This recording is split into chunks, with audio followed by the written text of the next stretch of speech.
Johnson and Johnson powder பயன்படுத்தியதால் புற்றுநோய் ஏற்பட்டதாக தொடரப்பட்ட வழக்குகளை முடிவுக்கு கொண்டுவர பாதிக்கப்பட்டவர்களுக்கு 52,000 கோடி ரூபாய் இழப்பீடு வழங்க அந்நிறுவனம் ஒப்புக்கொண்டுள்ளது.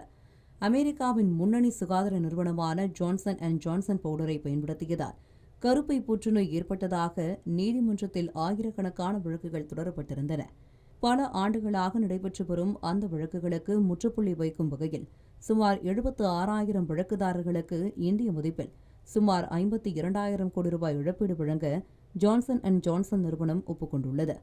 இருப்பினும் இந்த தீர்வு அமலுக்கு வர வழக்குதாரர்களில் குறைந்தது 95% பேர் ஒப்புதல் அளிக்க வேண்டும் என்ற நிபந்தனை உள்ளது.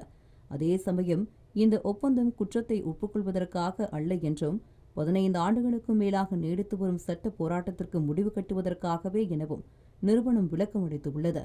இதற்கு முன்பு திவால் சட்டத்தின் மூலம் இந்த வழக்குகளை முடிக்க நிறுவனம் மேற்கொண்ட முயற்சிகள் நீதிமன்றத்தில் தோல்வியடைந்த நிலையில் தற்போது நேரடி இழப்பீட்டு ஒப்பந்தத்தை தேர்வு செய்துள்ளது. இந்த சட்ட போராட்டம் முடிவை நோக்கி நகர்ந்தாலும் சுகாதார தயாரிப்புகளில் பாதுகாப்பு குறித்து எழுந்த கேள்விகள் இன்னும் முழுமையாக முடிவுக்கு வரவில்லை. தமிழ் ஜனம் சேனலை சப்ஸ்கிரைப் பண்ணாம பார்த்துட்டு இருந்தீங்கன்னா மறக்காம சப்ஸ்கிரைப் பண்ணிடுங்க.